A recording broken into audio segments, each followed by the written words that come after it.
Salut à tous, on se retrouve aujourd'hui pour parler du FC Barcelone en ce samedi 4 novembre et on commence tout d'abord avec le match du jour car le Barça joue ce soir 21h, donc c'est pour le compte de la 12e journée de Liga, déplacement à la Real Sociedad. Attention, c'est toujours un stade où c'est compliqué d'aller chercher des points là-bas, donc le match sera diffusé sur beIN Sport 1 et bien sûr on va parler de cette rencontre. Donc tout d'abord on va revenir sur la journée d'hier, donc c'était hier vendredi pour voir le dernier entraînement si tout s'est bien passé, s'il n'y a pas eu de blessure de dernière minute. Donc tout d'abord le coach Xavi, on peut voir Ferran Torres, on peut voir le jeune Lamine Yamal, Marcos Alonso, Robert Lewandowski avec les deux doigts levés en espérant qu'il fasse un gros match ce soir parce qu'il devrait être dans le 11 de départ, le joueur Rafinha ou même Alejandro Balde. Donc voilà quelques photos bien sûr lors de l'entraînement hier.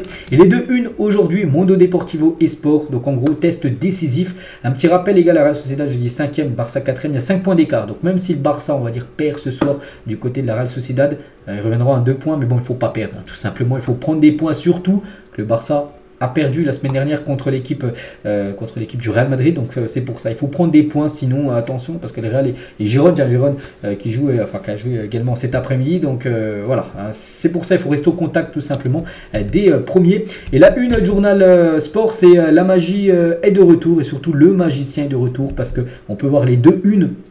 Même si c'est pas mis son nom, c'est bien Pedri les gars. Pedri il est là, Pedri est là et Pedri est bien dans le groupe, il est bien présent et ça fait plaisir. Donc il a reçu le feu vert médical de la part du FC Barcelone, il est bien présent. 71 jours après, il fait enfin son retour. Pedri a été blessé plus de 2 mois, quasiment et demi, c'est beaucoup. Donc voici tous les joueurs convoqués. Donc il y a bien sûr Pedri, le numéro 8, il est présent. Ferran Torres, Gavi, Koundé est bien sûr aussi présent. Gundogan, Marcos Alonso, même Félix. Donc il manque je crois seulement Sergi Roberto et Frenkie de Jong. Frenkie de Jong aussi qui est toujours pas là. Donc concernant De Jong les gars, De Jong devrait faire son retour le 25 novembre. Voilà, d'ici peut-être 20 jours peut-être. Même après la trêve internationale il devrait faire son retour De Jong parce que là c'est pas encore possible. Il n'est pas encore prêt à 100% pour jouer. Il y a trop un risque de rechute tout simplement par rapport à sa blessure qu'il a actuellement. Donc c'est pour ça, il n'est pas là. Et je pense que c'est le mieux. Il vaut faut pas tenter quelque chose où il se blesse, puis après, voilà, ce serait peut-être, imaginer un 3-4 mois de blessure, ce serait une catastrophe. Et pour revenir les gars sur Pedri, donc il pourra avoir peut-être 20-25 minutes de jeu ce soir pour accélérer le rythme contre le Shakhtar mardi, parce qu'il y a encore match mardi. Il continuera d'ajouter des minutes, peut-être pareil, 20-25 minutes, pour retrouver le ton et le rythme de la compétition. Donc voilà, ce soir il ne sera pas titulaire, un joueur qui est blessé plus de 70 jours, il ne va pas commencer directement dans le 11, il jouera certainement la fin de match, pareil mardi prochain, mais ça fait plaisir bien sûr de revoir Pedri. La conférence de presse de Xavi avant ce match contre la Real Sociedad, on va revenir tout d'abord sur les deux joueurs qu'on a parlé juste avant, tout d'abord sur le retour de Pedri. Donc Xavi l'a dit en conférence de presse, il n'a pas été retardé, il s'est déroulé dans les délais que nous avons jugés appropriés. C'est une excellente nouvelle pour l'équipe, il s'est très bien entraîné cette semaine et je le vois prêt. Voilà pour cette rencontre, c'est pour ça qu'il a reçu le feu vert et qu'il est dans le groupe.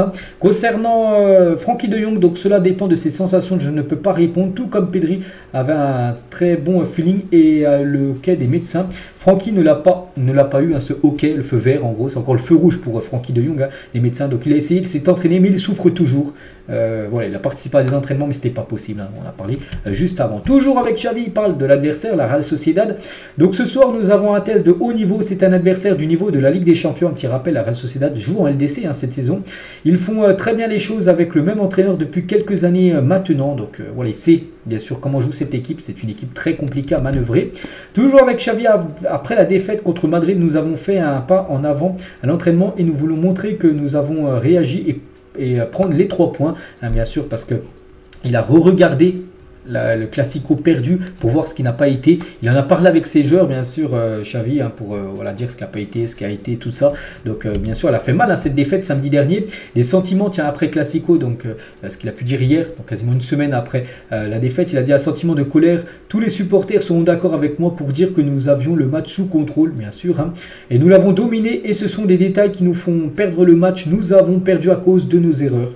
Voilà, donc voilà, il est toujours un petit peu comme énervé, toujours en colère, on peut dire, Xavi, par rapport à cette défaite. Et il parle de Gundogan, on est tous d'accord sur ce qu'il a dit quand il était rentré dans le vestiaire, un petit rappel à la fin du match contre le Real où lui il était très déçu, vous voyez des joueurs pas assez déçus et ça il n'avait pas accepté ça, Gundogan. Donc voilà, tout le monde est ok avec ce qu'il a pu dire.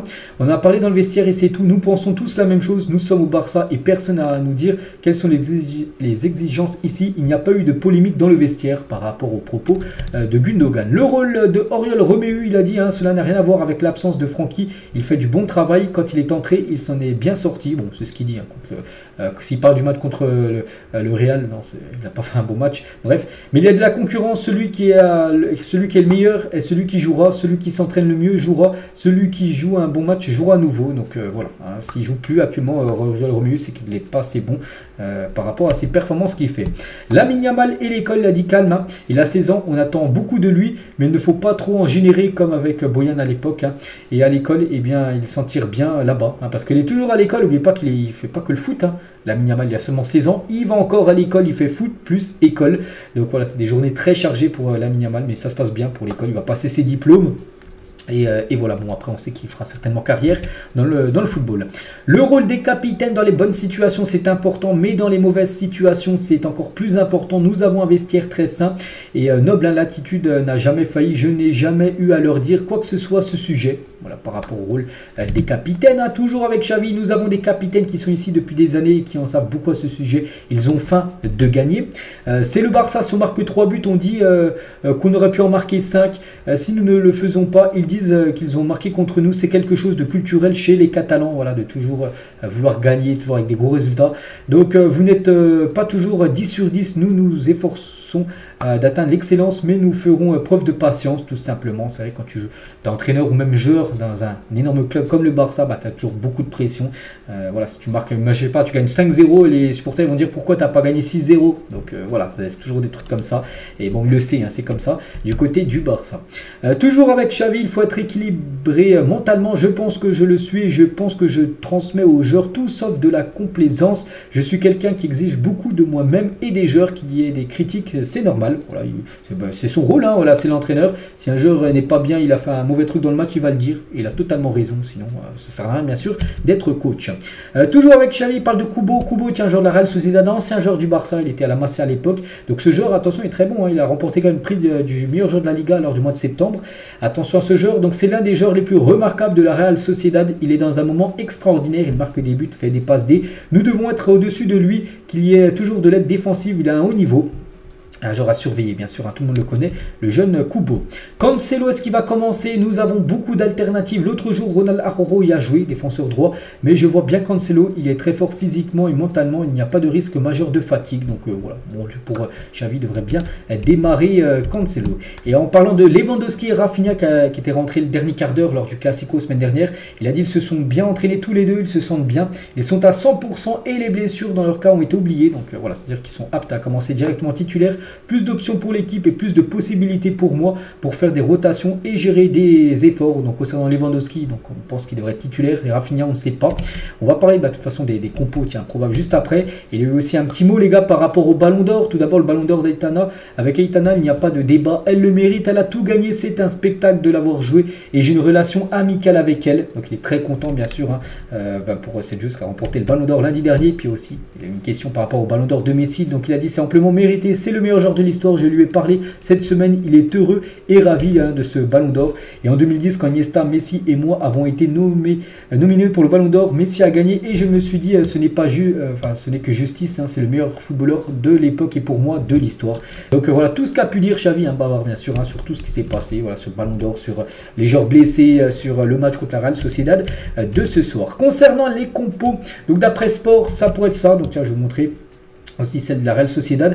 Donc voilà. Donc concernant le Barça, donc Ter Stegen au but, Cancelo défenseur droit, Araujo, Christensen, Baldé, un milieu à 3, Gundogan, Fermin Lopez qui pourrait de nouveau commencer titulaire avec Gavi devant, Félix, Ferran Torres et Lewandowski en numéro 9. Donc Ferran Torres serait pas le 9, plutôt ailier droit. Donc voilà, Lamine Yamal ou par exemple Rafinha serait sur le banc. Même Koundé tiens aussi serait sur le banc. Bon, après il n'y a rien de blessure. Pedri également sur le banc.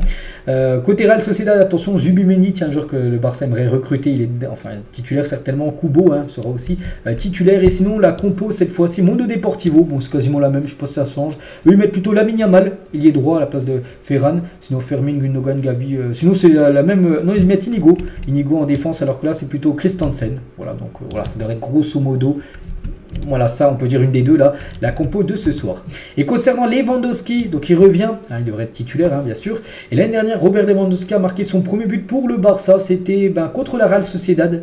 À la Real Sociedad. Donc Barcelone revient dans ce stade ce soir. Donc voilà, son premier but inscrit, ça a été dans ce stade. Donc c'est pour ça qu'on aimerait qu'il refasse la même chose qu'il avait fait la saison dernière. Le programme des prochains matchs, donc la Real Sociedad, je pense qu'on a fait l'avant-match complet de cette rencontre. Donc le prochain, n'oubliez pas, réception, ça sera contre l'équipe du Shakhtar et ça sera également en déplacement. Puis après, ça sera la réception du Deportivo Alaves. Et on va parler rapidement de France Football qui a sorti son magazine par rapport au Ballon d'Or. Et on peut voir que Messi, c'est-à-dire du Barça, donc il a écrasé quand même les points pris pour remporter ce Ballon d'Or. Il y avait quand même plus de 100 points d'avance sur Haaland qui a fini deuxième et quasiment 200 points à peu près sur Mbappé qui a fini troisième. Donc félicitations bien sûr à Messi. On peut voir sinon tous ceux qui ont voté, par exemple les journalistes, par exemple je sais pas qui je pourrais prendre.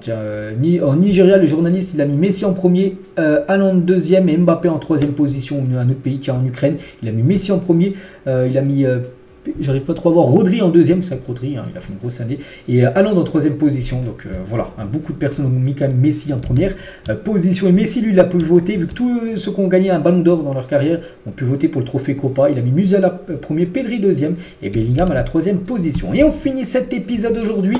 Faites votre trio d'attaque du Barça avec 15 millions d'euros. Donc par exemple, vous avez 15 millions d'euros, on peut voir chaque joueur. Donc là, la colonne du haut, c'est 7 millions. Donc c'est les joueurs les plus chers avec Neymar, Suarez, Messi. Le haut, colonne du milieu c'est 5 millions, après 3, donc en gros il ne faut pas que vous dépassiez 15 millions, donc c'est à dire je ne peux pas prendre les 3 au-dessus, sinon ça fait 21. Donc moi je partirais déjà avec un joueur à 7 millions, je partirais sur Messi, donc là j'ai déjà payé 7 millions, je partirais sur un joueur Anchak en gros, pour arriver à 15, je partirais sur Lewandowski en la colonne du milieu, et sur Rafinha en troisième, ce qui ferait 15 millions d'euros. Après vous pouvez avoir les 3 joueurs au milieu à 5 millions, mais bien sûr tu arrives aussi à 15 millions, voilà, donc n'hésitez pas à mettre ça aurait été quoi votre choix final par rapport à ce trio. Et on finit, c'est vrai qu'avec le pronostic du match de ce soir, parce qu'il y avait ça mais il y a aussi le petit prono. Donc je vais partir, c'est compliqué, allez 1-0.